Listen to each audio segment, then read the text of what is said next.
Imagine, imagine, if you will, the absolute wildest party you have ever seen. Oh boy. And I don't mean a fun Saturday night with a few too many drinks. I mean, um, like a burn the house down, tear up the floorboards, and throw the antique furniture out the window kind of rager. That is a very vivid, if slightly terrifying way to set the scene. Right. Well, that effectively was the French Revolution and the Napoleonic Wars. Right. It was 25 years of borders being erased, kings losing their heads, and the entire social fabric of Europe just being totally shredded. It really was. And it's an accurate way to look at it. So here is the kicker. It is 1815. The music has finally stopped. Napoleon is exiled. For the second time. Right, for the second time, just to be absolutely sure. And the cleanup crew has arrived in Vienna. But this isn't your average cleanup crew. Definitely not. These are the kings, the princes, diplomats of Europe, and they're absolutely traumatized. They're looking at the wreckage of the continent and thinking one thing: we are never, ever letting this happen again. And that specific fear, that deep-seated trauma, is really the engine of everything we are discussing today. Exactly. We are doing a deep dive into the morning after of the Napoleonic Wars. The massive European hangover. Basically, yes. We are talking about the concert of Europe and the rise of 19th century conservatism. And I want to be really clear about our mission here for you listening. Right, because we aren't just memorizing dates for a history quiz today. No, definitely not. We are trying to get inside the heads of the men who tried to literally freeze time. We're looking at a stack of sources covering the age of Metternich, the heavy philosophical writings of Edmund Burke, and the actual police state tactics they used to crush dissent. It's a fascinating psychological profile, really, because to understand this era, you have to understand that for these leaders, democracy wasn't a happy word. No, not at all. It wasn't about voting booths and I voted stickers. For them, it was a synonym for mob rule, for chaos, and, well, for the guillotine. So let's start with that mindset. It is so easy for us sitting here in the 21st century to look at these guys as cartoon villains. Oh, absolutely. Just grumpy old men in wigs who hate freedom. But looking at the sources, it was much more complex than that. It was. If you looked at the primary texts from 1815, this wasn't just about protecting tax breaks for the rich or, keeping their fancy palaces. It was an existential panic. Existential how? Well, you have to remember, the French Revolution didn't just try to change the government. It actively tried to change human nature. Yeah. It was the Enlightenment on steroids. The idea that humans are rational, perfectible, and that we can build a utopia if you just get rid of the old institutions. And the conservative reaction to that was what, exactly? Well, Just a flat no. it was a hard, definitive no. The core tenet of this new conservatism coming out of the sources was that human nature is inherently flawed. So we aren't perfectible. Not even close. We are passionate, we're irrational, and prone to violence. The conservative argument was that if you strip away tradition and religion and hierarchy, Like the French did. right, if you let the common rabble decide how to run things, you don't get liberty. You get the reign of terror. So in their view, institutions like the monarchy or the church weren't oppressive. They were what, like guardrails? Precisely, guardrails. They were the dam holding back the flood. And this brings us to the intellectual heavyweight of this era, Edmund Burke. Right, Burke. You really can't understand 19th century politics without grappling with his ideas. Burke is interesting because he's often called the father of conservatism. But looking at the notes here, he wasn't a total absolutist, right? He wasn't saying the king can do whatever he wants because God said so. No, and that is the nuance that often gets missed. Burke was actually British, and he believed in liberty to an extent. Okay. But his big idea was about the organic society. He argued that society isn't a machine you can just take apart and put back together. It's a living organism that has grown over centuries. So you can't just hack off a limb and expect the whole thing to survive. Exactly. Burke had this really famous concept that society is a partnership, but not just between the people living right now. Between who then? He said it is a partnership between those who are living, those who are dead, and those who are to be born. Wow, that is a heavy concept. It is. It basically means my vote today counts less because I have to respect the traditions of my ancestors. Basically, yes. It means you don't have the right to destroy institutions that have survived for hundreds of years just because you have a brand new idea this Tuesday. So the collective wisdom of the ages is smarter than any single generation. Exactly. So if you want change, it has to be incredibly slow. Evolution, not revolution. Okay, so Burke is the pump the brakes guy. Mm-hmm. He wants slow, organic change. But looking at the source stack, we have another character who seems, well, significantly more intense. Joseph de Maistre. Yeah, de Maistre is the slam on the brakes and throw the car in reverse guy. Throw it in reverse. Yes. If Burke is the conservative, de Maistre is the reactionary, and the sources make a distinct difference between those two terms. Help us distinguish those, because we hear them used interchangeably a lot in modern talk. Sure, a conservative generally wants to preserve the status quo or change it very slowly. A reactionary wants to return to a previous state of affairs. They want to go backward. Exactly. De Maistre looked at the French Revolution and didn't just blame bad policy, he blamed the Enlightenment itself. He argued that the moment you try to base a government on reason or secular laws, it is doomed to fail. So what did he actually want? He wanted the Pope and the King, absolute authority. He famously argued that the executioner is the cornerstone of society. The executioner. Yes. He believed that without the fear of punishment and the divine authority of the church, humans would literally tear each other apart. That is dark. He essentially thought the revolution happened because we forgot God, so we need to put God back in charge immediately. That is a remarkably bleak view of humanity. It is basically saying, you are all sinners, sit down, shut up, and listen to the king. It is, but again, look at it from their perspective. They had just lived through 25 years of brutal war. They wanted stability at any cost. Right, the trauma. Exactly, and that brings us from the philosophy to the actual politics.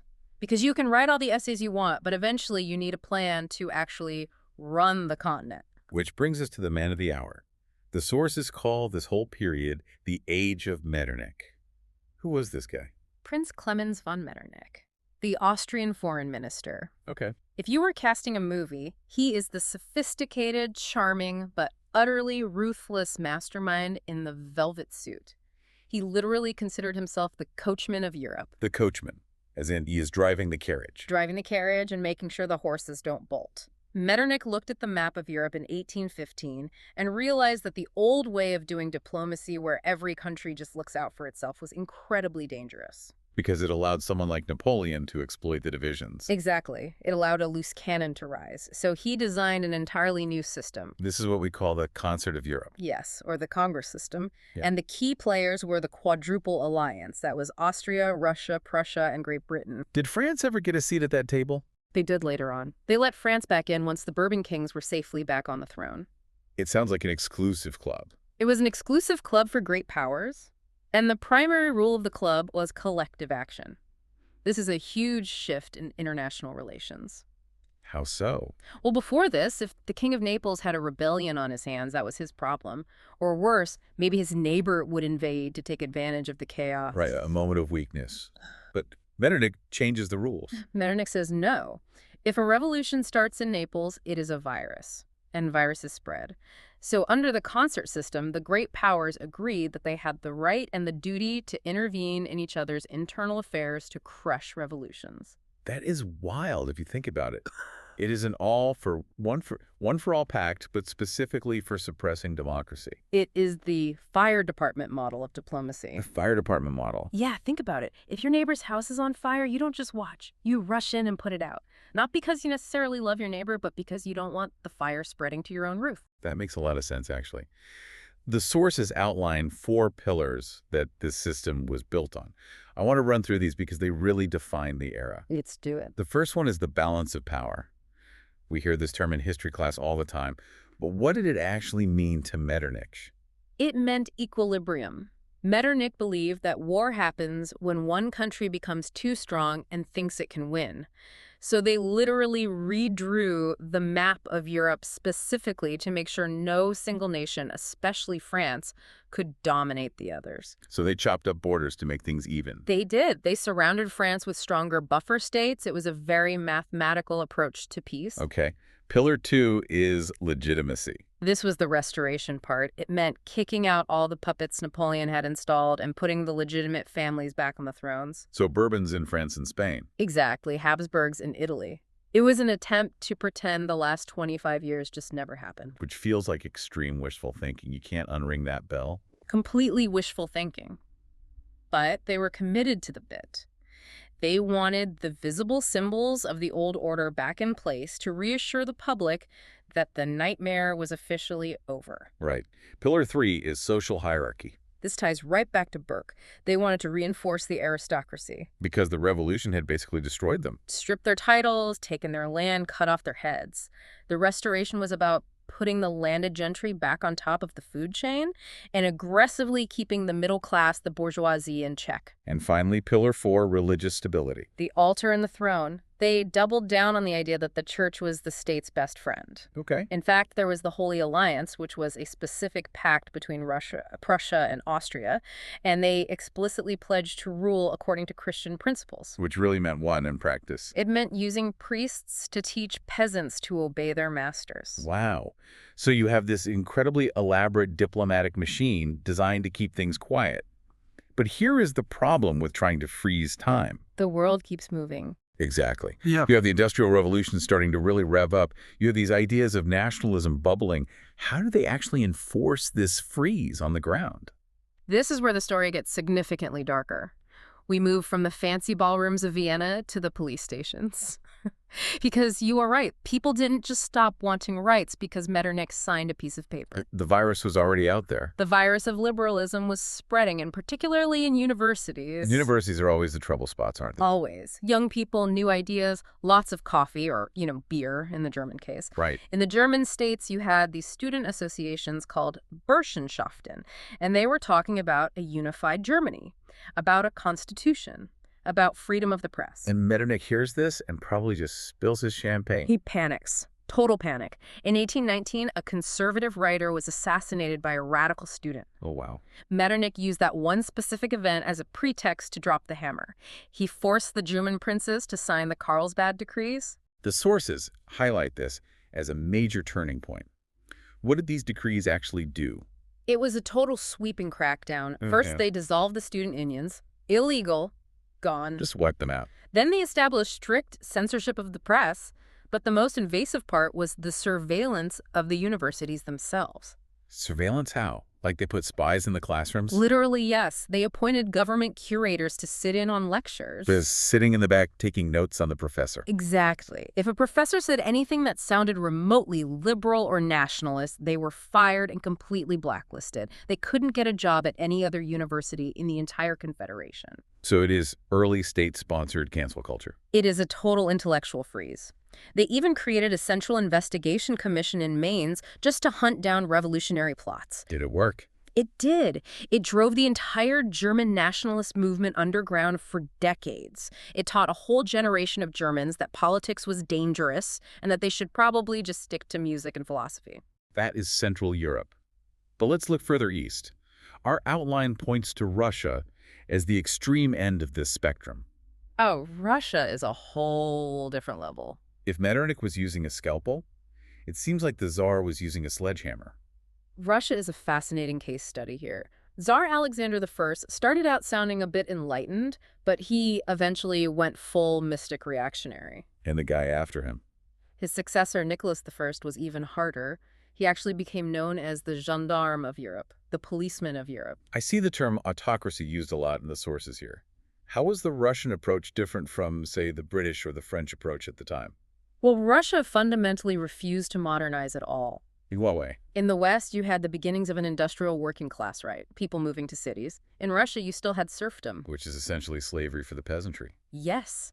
The vast majority of the Russian population were bound to the land. They couldn't move. They couldn't choose their profession. They were literally owned by the landlord. That is just incredible to think about in the 19th century. And the Tsar maintained this system specifically because it kept the population immobile and ignorant. It is a brilliant, if evil, control mechanism. If your population cannot read and cannot leave their village, they aren't exactly organizing a national revolution. Exactly. And to back it up, Nicholas I created the third section. The third section. His secret police.